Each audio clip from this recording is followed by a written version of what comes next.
Hello everyone. आज हम इस वीडियो में एक इम्पॉर्टेंट न्यूज़ को कवर करेंगे। ये न्यूज़ है कॉमनवेल्थ गेम्स को जो 2010 में हुई थी दिल्ली में, उसमें एक स्कैम हुआ था पैसों को लेकर, तो उस पर ये न्यूज़ सामने आ रही है। उसके बाद कुछ इंक्वायरी हुई थी, जांच हुई थी और अब अदालत का फैसला सामने आया है। तो 2010 CWG scam, Delhi court accepts ED closure report in case over award of the contracts. मतलब जो उन पर FIR जो भी केस किया गया था उसकी जो क्लोजर रिपोर्ट है ED ने पेश की थी, उसको स्वीकार कर लिया गया। 13 वर्ष पुराने मामले की जांच करते हुए दिल्ली की एक अदालत ने 2010 राष्ट्रमंडल खेलों की आयोजन समिति के पूर्व प्रमुख सुरेश कलमाड़ी और तत्कालीन महासचिव ललित भनोट, मतलब ये मुख्य थे जिन पर यह केस किया गया था, सुरेश कलमाड़ी और ललित भनोट, तथा अन्य के खिलाफ धन शोधन के एक मामले में प्रवर्तन निदेशालय की क्लोजर रिपोर्ट को स्वीकार किया गया है। मतलब अब इस केस को बंद कर दिया गया। कॉमनवेल्थ गेम्स हैं क्या? कॉमनवेल्थ गेम्स एक अंतर्राष्ट्रीय बहुखेल प्रतियोगिता है जिसमें राष्ट्रमंडल देशों के एथलीट भाग लेते हैं। यह हर 4 साल में आयोजित किया जाता है और ओलंपिक और एशियाई खेलों के बाद दुनिया का तीसरा बहुखेल आयोजन है। मतलब इसमें बहुत सारी गेम्स होती हैं और अलग अलग देशों के जो एथलीट होते हैं वो भाग लेते हैं इसमें। और ये सबसे पहले तो जो ओलंपिक गेम्स होती हैं, उसके बाद एशियाई खेल और तीसरा इनका स्थान है कॉमनवेल्थ गेम्स का। और 2010 में ये भारत में दिल्ली में आयोजित की गई थी। इसका पहला आयोजन कब हुआ था कॉमनवेल्थ गेम्स का? 1930 में कनाडा में हुआ था, हैमिल्टन की नाम की जगह पर, जिसे तब ब्रिटिश एम्पायर गेम्स कहा जाता। मतलब 1930 में जब इसको स्टार्ट किया गया था तब इसे ब्रिटिश एम्पायर के नाम से जाना जाता था और 1978 के बाद इसे कॉमनवेल्थ गेम्स कहा जाने लगा। इसका उद्देश्य क्या है कि राष्ट्रमंडल देशों के बीच खेल कूद और दोस्ती को बढ़ावा देना। मतलब जो देश इसमें पार्टिसिपेट करते हैं उनका जो भी उनके बीच जो भी दोस्ती है या जो आपसी खेलों को लेकर जो संबंध है वो और ज़्यादा मजबूत हों। इसमें भागीदारी राष्ट्रमंडल के जो 56 जो मेंबर्स हैं, कंट्रीज मेंबर्स हैं, वो इसमें पार्टिसिपेट लेती हैं और जिनमें से कई अपने अलग झंडों के तहत भी प्रतिस्पर्धा करते हैं। मतलब जिनके कुछ ऐसे होते हैं जो अलग अलग जो अपने झंडे लेकर आपस में कम्पीट करते हैं। खेल इसमें कौन से होते हैं? इसमें एथलेटिक्स होती है जिसमें जो रेसिंग होती है, दौड़ होगी, और तैराकी, cycling, netball, weight lifting, boxing, judo. तो ये सभी कॉमनवेल्थ गेम्स होती हैं। इसमें भारत का प्रदर्शन इसमें कब हुआ था? भारत ने 1934 में इसमें भाग लेना शुरू किया था।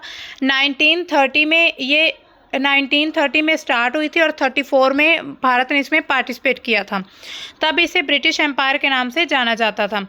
भारत ने कई विभिन्न खेलों में बहुत से ऐसे अवार्ड्स जीते हैं, मेडल जीते हैं, जिसमें 2018 में गोल्ड कोस्ट में हुए खेलों में 22 स्वर्ण जीते, मतलब गोल्ड मेडल जीते, और 16 जो रजत और 23 कांस्य हैं। मतलब 22 जो है गोल्ड मेडल जीते हैं भारत ने 2018 में जो हुई थी गेम्स उसमें, और 16 इन्होंने सिल्वर के और 23 जो हैं वो कांसे के जीते हैं इसमें। अब देखिए ये पूरा जो घोटाला है वो कहाँ से शुरू होता है, उसकी पूरी पृष्ठभूमि है क्या। ये खेल राजधानी दिल्ली में आयोजित किए गए थे और इसमें 71 देशों ने भाग लिया था। ये 12 दिनों तक चलने वाला एक खेल आयोजन था। बुनियादी ढांचे के विकास पर लगभग 12 अरब रुपए खर्च किए गए हैं और पर्यटन स्थलों के लिए 20 शहरों का विकास किया गया था। राष्ट्रमंडल खेलों के लिए एक विशेष गांव विकसित किया गया था जिसे गेम विलेज कहा जाता है। मतलब इन गेम्स का आयोजन करने के लिए एक स्पेशल गेम विलेज बनाया गया था और उस पर कितना 12 अरब रुपए खर्च किए गए थे। और राष्ट्रमंडल खेल एक समिति बनाई गई थी जिसका ये काम था कि इन खेलों को संचालन अच्छे से किया जा सके। हर एक जो भी इसमें बंदोबस्त है वो इन गेम्स के अच्छे से इनको अच्छे से इनको संचालित किया जा सके कि किसी को भी कोई परेशानी ना हो। जितने भी देश आएंगे, 71 देश के जो प्रतिनिधि इसमें भाग लेने आएंगे, उनको मतलब अच्छे से सुविधाएं मिल सके हर एक प्रकार की, इसीलिए एक कमेटी बनाई गई थी। इसकी अध्यक्ष थे सुरेश कलमाड़ी, रणधीर धीर सिंह उपाध्यक्ष थे, ललित भनोट महासचिव थे और अनिल कुमार खन्ना कोषाध्यक्ष थे, जिनके पास जो फंड वगैरह की सारी जो डिटेल थी इनके पास थी। Michael Fennell, Mike Hooper, Rakesh Mehta, M Ramachandra, ये सभी सदस्य थे इस कमेटी के।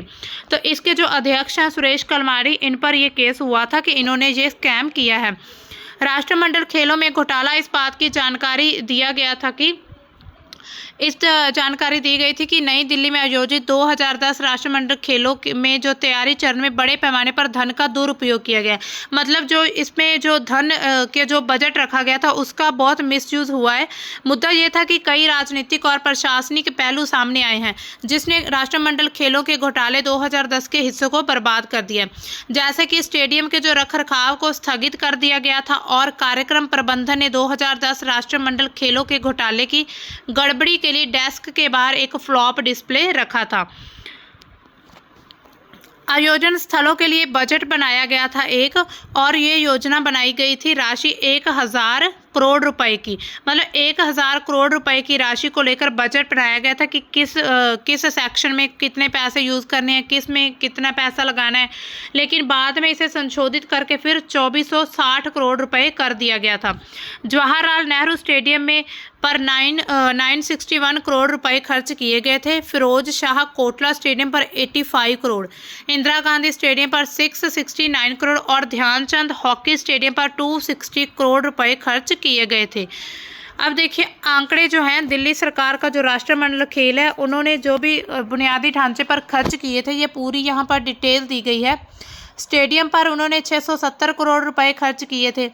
3700 करोड़ रुपए उन्होंने जो भी बारापुला नाला सहित और फ्लाईओवर और पुल पर खर्च किए थे। इंदिरा गांधी अंतर्राष्ट्रीय जो टर्मिनल है नेटवर्क पर 450 करोड़ रुपए, 215 करोड़ रुपए अंबेडकर नगर से दिल्ली गेट तक जो BRTC के लिए, 1800 करोड़ रुपए DTC बेड़े का विस्तार, 900 करोड़ रुपए सड़कों के निर्माण के लिए। क्योंकि अब देखिए बहुत सारे देशों ने भारत में आना था तो भारत की कुछ ऐसी सिचुएशन दिखानी थी कि बस देखने में लगे कि बहुत अच्छा, मतलब बहुत डिवेलप्ड कंट्री है, अभी ये डिवेल्प कर रहा है। क्योंकि असल में हालत तो सबको पता ही है कि दिल्ली की या और किसी भी शहर की क्या हालत है भारत में। और 650 करोड़ रुपए सड़कों का जो सुदृढ़ीकरण और पुनर्निर्माण, मतलब कुछ सड़कें नहीं बनाई गई थी और कुछ को रिन्यू, मतलब कुछ को मुरम्मत की गई थी। 525 करोड़ रुपए स्ट्रीट स्केपिंग के लिए और 150 करोड़ रुपए सड़क का संकेत के लिए, 3000 करोड़ रुपए मेट्रो कनेक्टिविटी के लिए। मतलब इतना सारा बजट तैयार किया गया था कि इतने पैसे इस पर खर्च किए गए। घोटाले के कुछ प्रमुख बिंदु थे। सबसे पहले थे वित्तीय अनियमितता, मतलब फाइनेंशियली तौर पर ये इस घोटाले को माना जाता है कि पैसों को लेकर ये घोटाला बहुत बड़े लेवल पर किया गया है। खेलों के लिए शुरू में बजट 1620 करोड़ था, लेकिन जो बढ़कर 70,000 करोड़ तक पहुंच गया था। स्टेडियम, उपकरण और अन्य सुविधाओं के लिए बहुत कीमतों पर, मतलब अत्यधिक कीमतों पर ठेके दिए गए थे। मतलब कॉन्ट्रैक्ट ये कहा गया था कि बहुत बड़े लेवल पर दिए गए। जैसे एक ट्रेडमिल की कीमत 10 लाख तक दिखाई गई थी, जो बिल में जो दिखाई गई थी कीमत 10 लाख की है, और जो नॉर्मल कीमत से बहुत ज़्यादा अधिक थी। ठेकों में भ्रष्टाचार किया गया था। कई ठेके जैसे बिना उचित निविदा प्रक्रिया के दिए गए थे। आयोजन समिति के अध्यक्ष सुरेश कलमाड़ी पर आरोप लगा कि उन्होंने अपने करीबी लोगों को ही ठेके दिलवाए हैं। मतलब इसमें ये आरोप लगाया गया था कि जो सुरेश कलमाड़ी हैं, जो समिति एक बनाई गई थी उसके अध्यक्ष थे, उन पर आरोप लगा कि जो ठेके कॉन्ट्रैक्ट दिए गए हैं, इन जो भी इसमें बंदोबस्त करने थे उसको लेकर, प्रक्रिया को लेकर, तो वो कॉन्ट्रैक्ट इन्होंने अपने करीबियों को दिए हैं, मतलब अपने जान पहचान वालों को दिए हैं, ताकि कम धन खर्च किया जा सके और जो बिल ज़्यादा दिखाकर जो बाकी पैसा वो अपनी जेब में डाला जाए। खराब गुणवत्ता और देरी, निर्माण काम में देरी और निम्न गुणवत्ता की शिकायतें भी आई थी। जैसे कि खिलाड़ियों के लिए जो बनाए गए गेम्स विलेज है उसमें गंदगी देखी गई थी, अधूरी सुविधाएं थी, कुछ पुल और संरचनाएं सुरक्षा मानकों पर खरी नहीं उतरी थी। मतलब पुल और कुछ संरचनाएं ऐसी थी जो कि बिल्कुल सही नहीं बनाई गई थी। काम चलाऊ काम चल रहा था इसमें। जांच और परिणाम पर क्या पता चला? केंद्रीय सतर्कता आयोग CVC और नियंत्रण एवं महालेखा परीक्षक कैग ने अनियमितताओं की जांच की थी। कैग ने यह रिपोर्ट पेश की थी कि इसमें इतनी सारी प्रॉब्लम से ये कमियां पाई गई हैं। कैग की 2011 की रिपोर्ट में 18,000 करोड़ से अधिक की अनियमितताएं सामने आई थी। मतलब 18,000 करोड़ रुपए हैं जो उनका सही तरह से यूज़ नहीं किया गया। सुरेश कलमाड़ी और अन्य अधिकारियों ने सीबीआई पर आरोप लगा दिया था। कलमाड़ी को अधिकारियों पर सीबीआई ने आरोप लगाया था। कलमाड़ी को गिरफ्तार किया गया था, लेकिन बाद में फिर जमानत मिल गई थी। कई ठेकेदार अधिकारियों पर मुकदमे चले गए थे और लेकिन जो मामले उनमें सजा उनकी कम रही थी। इससे और क्या हुआ था कि राष्ट्रीय छवि पर प्रभाव पड़ा था। इस घोटाले ने भारत की अंतर्राष्ट्रीय छवि को नुकसान पहुंचाया था, क्योंकि गेम्स की तैयारियों की वैश्विक आलोचना हुई थी। अब देखिए, क्योंकि इससे लेकर एक छोटी सी जो खबर होती है ना, अब सोशल मीडिया के थ्रू बहुत ज़्यादा फैल जाती है। अब ये पाया गया कि वहाँ पर इतने अच्छा इंतज़ाम नहीं किया गया था, जो विलेज था उसमें गंदगी थी या पुल सड़कें अच्छे से नहीं बनाई गई थी और भी बहुत सारे जो प्रबंध थे वो सही नहीं किए गए थे। तो इसमें जो है इंटरनेशनल लेवल पर जो भारत की ये जो आयोजन हुआ था ना गेम्स का, उसकी आलोचना की जाने लगी थी। हालांकि जो खेल था वो सफल हो चुके थे, लेकिन घोटाले की चर्चा पूरे विश्व में फैल चुकी थी। CWC घोटाले का भारत के खेल और राजनीतिक क्षेत्र पर भी प्रभाव पड़ा था। इसने और भ्रष्टाचार और पारदर्शिता की कमी के प्रति गंभीर चिंताएं पैदा कर दी। मतलब इससे एक तो ये साबित हुआ कि भारत में भ्रष्टाचार बहुत ज़्यादा है, इतने बड़े लेवल पर है कि जब इतने देशों के लोग भारत में आएंगे तो इस लेवल पर भी ये घोटाला किया जा रहा है। और इसमें जो जांच समितियां थी वो कौन कौन सी थी, किन्होंने जांच की और क्या रिपोर्ट सामने आई। कई एजेंसियों द्वारा जांच की गई थी। इसमें सबसे पहले सीबीआई ने जांच की थी, central bureau of investigation. CBI ने प्रमुख व्यक्तियों के खिलाफ कई प्रथम सूचना रिपोर्ट FIR और आरोप पत्र दायर किए थे। एजेंसी ने टाइम कीपिंग उपकरण, ओवरले और अन्य आवश्यक सेवाओं के साथ अनुबंधों के पुरस्कार में वित्तीय अनियमितताओं का साक्ष्य का पता लगाया था। एक ईडी की रिपोर्ट आई थी, ईडी ने भी जांच की थी। डायरेक्टोरेट ऑफ एनफोर्समेंट है इसकी फुल फॉर्म। ईडी ने धन शोधन निवारण अधिनियम 2002 के तहत घोटाले से जुड़ी मनी लॉन्ड्रिंग गतिविधियों की जांच की थी। मतलब 2002 के तहत जो मनी लॉन्ड्रिंग गतिविधियां, उसके तहत इन्होंने जांच की थी इस पूरे घोटाले की, स्कैम जो हुआ था। एजेंसी ने अवैध वित्तीय प्रवाह का पता लगाया और गलत तरीके से अर्जित संपत्तियों को जब्त कर लिया था। मतलब जो गलत तरीके से संपत्तियां बनाई गई थी उनको इसने उन पर कब्जा कर अवैध उनको जब्त कर लिया गया था। गंभीर धोखाधड़ी जांच कार्यालय, जिसे SFIO कहते हैं, सीरियस फ्रॉड इन्वेस्टिगेशन ऑफिस जो है, उसने भी जांच की थी। SFIO ने धन के दुरुपयोग और धोखाधड़ी वाले दस्तावेजीकरण की पुष्टि की थी। मतलब जिससे ये पता चलता था कि धन का दुरुपयोग हुआ है या जो भी डॉक्यूमेंटेशन सही नहीं किया गया है, इसकी पूरी जांच की थी SFIO ने। SFIO ने कलमाड़ी पर एक स्विस फर्म को 95 करोड़ रुपए की बढ़ी हुई कीमत पर ठेका देने में उनकी भूमिका के लिए IPC और भ्रष्टाचार निवारण अधिनियम के तहत आरोप लगाए थे। एक स्विस फर्म थी कलमाड़ी पर, जो उन्होंने आरोप लगाया था कि स्विस फर्म को 95 करोड़ की जो कीमत बढ़ाकर ठेका दिया गया है ना, उसके लिए आरोप लगाए गए थे। इस पर किन लोगों के जब ये FIR हुई थी और कौन कौन लोग शामिल थे और किन लोगों को गिरफ्तार किया गया था। 9 मार्च 2011 को नई दिल्ली में नगर निगम के 3 अधिकारी RS ठाकुर, VK गुलाटी और JK कातेवाल, जो मैसर्स राजा अडेरी कंसल्टेंट प्राइवेट लिमिटेड, इसके निदेशक जो उदय भट्ट, सिंप्लेक्स प्रोजेक्ट लिमिटेड और इसके निदेशक सुदर्शन मुंद्रा तथा अन्य अज्ञात व्यक्तियों के खिलाफ FIR दर्ज की गई थी।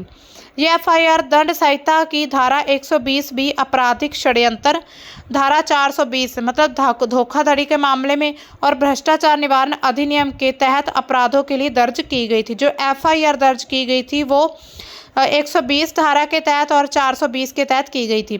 CBI ने आरोप लगाया था कि NDMC ने इन अधिकारियों के आपराधिक षड्यंत्र रचा है और परियोजना को उचित लागत की कृत्रिम रूप से बढ़ा दिया है। मतलब आर्टिफिशियल तरीके से जो लागत आई थी, जो कॉस्ट प्राइस था, उसको बहुत ज़्यादा बढ़ाया गया है। अनुबंधों की शर्तों का उल्लंघन किया और ठेकेदारों को 1.9 करोड़ रुपए का अनुचित अग्रिम भुगतान भी किया। मतलब कि एडवांस पेमेंट की 1.9 करोड़ की जो ठेकेदार थे उनको। इसने यह भी आरोप लगाया था कि अपराधियों ने राष्ट्रमंडल खेलों के लिए ताल कटोरा स्टेडियम में एक नए ब्लॉक के उन्नयन, जीर्णोद्धार और निर्माण से संबंधित जो मैसर सिम्प्लेक्स प्रोजेक्ट लिमिटेड द्वारा निष्पादित कार्यों की खराब गुणवत्ता की मंजूरी दी है। मतलब उन्होंने कहा कि जो तालकटोरा स्टेडियम है उसमें जो काम किया गया था वो अच्छी गुणवत्ता, अच्छी क्वालिटी का नहीं था। तालकटोरा स्टेडियम में मुक्केबाजी प्रतियोगिता होनी थी। जो तालकटोरा स्टेडियम था उस समय मुक्केबाजी वहां पर होनी थी, बॉक्सिंग। सीबीआई के जांच के बाद नतीजा क्या निकलता है? सीबीआई जांच में पाया गया कि जिनके खिलाफ मुकदमा दर्ज किया गया उन अपराधों के कोई सबूत नहीं मिले हैं। सीबीआई ने जनवरी 2014 में एक रिपोर्ट दायर की थी जिसमें कहा गया कि मामले में जांच के दौरान कोई भी सबूत नहीं आया है, सामने नहीं आया है और एफआईआर में लगाए गए आरोपों को जो आरोपी व्यक्ति के खिलाफ साबित नहीं किया जा सका है। क्लोजर रिपोर्ट को स्वीकार करते हुए जो सीबीआई के न्यायाधीश है अजय कुमार जैन, उन्होंने कहा कि 2012 में दर्ज मामले में जांच के दौरान एजेंसी द्वारा एकत्रित किए गए जो साक्ष्य है, जो एविडेंस है, एफआईआर में व्यक्तियों के जो नाम हैं उनके खिलाफ जो अपराधों की पुष्टि नहीं करते। मतलब कुछ भी ऐसे एविडेंस नहीं मिले जिससे पता चले कि उन्होंने फ्रॉड किया है। साथ ही जो अदालत द्वारा जांच अधिकारियों को ये भी निर्देश दिए गए कि जांच के दौरान जब्त किए गए दस्तावेज सामग्री को या व्यक्तियों को उनको वापस कर दिया जाए। जिनके भी जो भी सामग्री ली गई थी जब जांच करी गई थी, जैसे उनकी कोई भी संपत्ति थी, जो कुछ दस्तावेज डॉक्यूमेंट थे, उनको वापस कर दिया जाए। तो ये सीबीआई के जो उनका आदेश आया था। जो अब इसके बारे में और देख लेते हैं कि जो भारत में और कौन कौन से घोटाले हुए, कौन से ईयर में हुए थे। ये जो 2010 का घोटाला है, अब देखिए इसको 13 से 14 साल हो गए इस केस को चलते हुए। अब जाके पता चला है कि अब जाके ये फाइनल डिसीजन आया कि उनके खिलाफ कोई भी आरोप जो वो साबित नहीं होता, इसलिए उन्हें फिर छोड़ दिया गया है। मतलब जमानत उनकी हो चुकी थी लेकिन अब उन पर जो केस था उसको ख़त्म कर दिया गया। जो क्लोजर रिपोर्ट है वो सामने आ चुकी है, उसको स्वीकार कर लिया।